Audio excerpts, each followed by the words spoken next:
ನನ್ನ ಹೆಸರು ಶಿವಾನಿ. ನಾನು 2ನೇ ತರಗತಿ ಓದುತ್ತಿದ್ದೇನೆ. ನನ್ನ ಶಾಲೆಯ ಹೆಸರು ಸರ್ಕಾರಿ ಕಿರಿಯ ಪ್ರಾಥಮಿಕ ಕೆರಬೋದೂರು ಕ್ಯಾಂಪ್.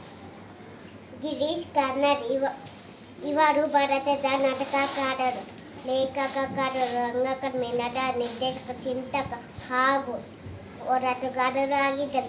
5ನೇ ಸೆಪ್ಟೆಂಬರ್ 1938ರಲ್ಲಿ ಮಾಥೇರಾನ್, ಮಹಾರಾಷ್ಟ್ರದಲ್ಲಿ ಜನಿಸಿದರು.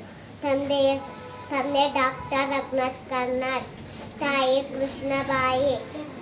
ಯಯಾತಿ ನಾಟಕ, ತುಘಲಕ್, ಆಯವಾದನ, ಅಂಜುಮಲ್ಲಿಗೆ, ನಾಗಮಂಡಲ, ತಲೆದಂಡ, ಅಗ್ನಿ ಮತ್ತು ಮಾಲೆ ಇವರ ನಾಟಕಗಳು.